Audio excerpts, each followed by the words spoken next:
ഇക്ബാലിന്റെ നിയോജക മണ്ഡലമാണ് പാലക്കാട് നിയമസഭാ മണ്ഡലം. അവിടെ പാലക്കാട് മുനിസിപ്പാലിറ്റിയിലാണ്, മുനിസിപ്പാലിറ്റിയിലെ ഏതോ ഒരു ബൂത്തിലാണ് അദ്ദേഹത്തിന് വോട്ടുള്ളത്. രാവിലെ മുതൽ തന്നെ റിപ്പോർട്ടിംഗിലായിരുന്നത് കൊണ്ട് ഇക്ബാലിന് നമ്മൾ സമയം കൊടുത്തിട്ടില്ല. പക്ഷെ ഒരു വോട്ടർ എന്നുള്ള നിലയ്ക്ക് നിശ്ചയമായും ഇക്ബാൽ അവിടെ വോട്ട് ചെയ്യണം. അപ്പോൾ ഇക്ബാലൊരു സമയം അനുവദിച്ചു കിട്ടണം. നമുക്ക് വന്ന് എനിക്ക് തോന്നുന്നു VS രഞ്ജിത്താണ് നമ്മളോടൊപ്പം ഇപ്പോൾ ഉള്ളതെന്ന് തോന്നുന്നു. ഇക്ബാലിലേക്ക് നമ്മൾ മടങ്ങിയെത്താം. രഞ്ജിത്ത്, എങ്ങനെയുണ്ട് രഞ്ജിത്തെ കാലാവസ്ഥ? നല്ല ചൂടാണോ? എങ്ങനെയുണ്ട് ആ ബൂത്തിലെ തിരക്കൊക്കെ എങ്ങനെയുണ്ട്?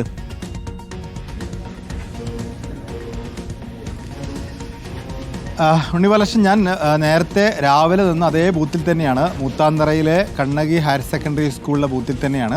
ഇപ്പോൾ എനിക്ക് കാണുന്ന വരി എന്ന് പറയുന്നത് 56-ാമത്തെ ബൂത്തിലെ വരിയാണ്. 56-ഉം 57-ഉം 58 3 ബൂത്തുകളാണ് പ്രശ്നബാധിത ബൂത്തുകൾ എന്ന് പറഞ്ഞുകൊണ്ടാണ് അവിടെ നീങ്ങാതിരിക്കുന്നത്. ഇതുവരെ ഒരു പ്രശ്നവും ഇല്ലാത്ത വളരെ സമാധാനം.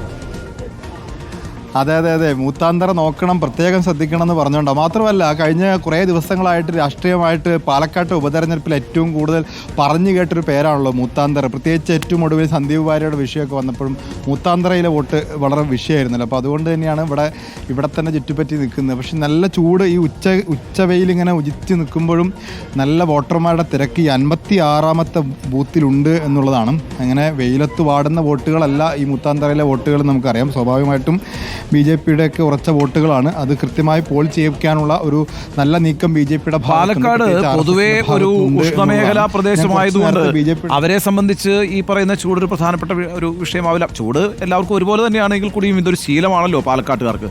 കോഴിക്കോട് നിന്ന് എത്തി നിൽക്കുന്ന VS രഞ്ജിത്തിന് അല്പം ചൂട് കൂടുതലാണെന്ന് തോന്നാമെങ്കിലും പാലക്കാട്ടുകാർക്ക് ഇത് അത്ര വലിയ ചൂടായിട്ട് തോന്നുമോ?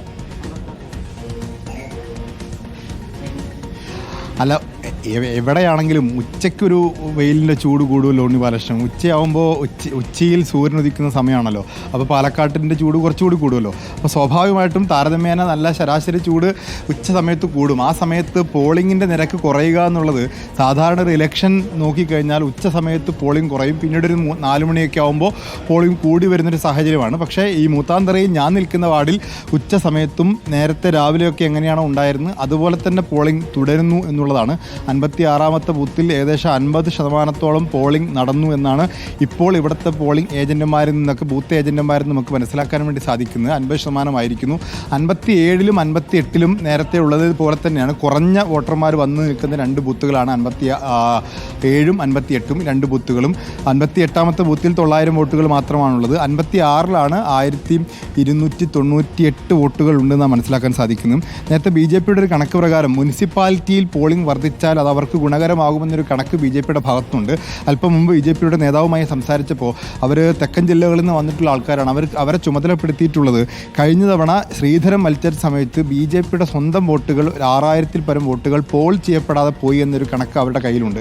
ആ പോൾ ചെയ്യപ്പെടാത്ത പോയ വോട്ടുകൾ പോൾ ചെയ്യിക്കുക എന്ന ഉത്തരവാദിത്തം മാത്രം ഏറ്റെടുത്തിട്ടുള്ള, അത് മാത്രം ഏൽപ്പിച്ചിട്ടുള്ള കുറച്ച് നേതാക്കന്മാരിവിടെ ഉണ്ട്. പാലക്കാട്ടെ നേതാക്കന്മാരല്ല, പുറത്തുനിന്നുള്ള ആളുകൾക്ക് ഏൽപ്പിച്ചു കൊടുത്തിരിക്കുന്ന ഉത്തരവാദിത്തം എന്ന് പറയുന്നത് കഴിഞ്ഞ തവണ പോൾ ചെയ്യപ്പെടാതെ പോയ പാർട്ടി വോട്ടുകൾ പോൾ ചെയ്യിപ്പിക്കുക എന്നുള്ളതാണ്.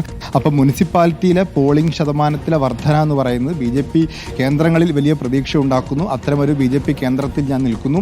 ഏതായാലും ഇവിടെ ഇതുവരെ പോളിംഗ് വളരെ സമാധാനം. എനിക്ക് തോന്നുന്നത് ഈ റിപ്പോർട്ടിങ്ങിനകത്ത് ഏറ്റവും കൂടുതൽ ബോറടിച്ച് നിൽക്കുന്നത് രഞ്ജിത്താന്ന് തോന്നുന്നു. കാരണം വെച്ചാൽ രഞ്ജിത്തിനെ അവിടുന്ന് മാറാൻ അനുവദിച്ചിട്ടില്ല. അവിടെ എന്തോ ഈ പ്രശ്നബാധിതമാണ് എന്ന് പറഞ്ഞിട്ട് ഒരു പ്രശ്നവും ഉണ്ടാകുന്നില്ലെന്ന് മാത്രമല്ല അവിടെ നന്നായിട്ട് പോളിംഗ് പുരോഗമിക്കുന്നു, വളരെ സമാധാനപരവുമാണ്. എന്തായാലും അവിടെ തന്നെ കണ്ടിന്യൂ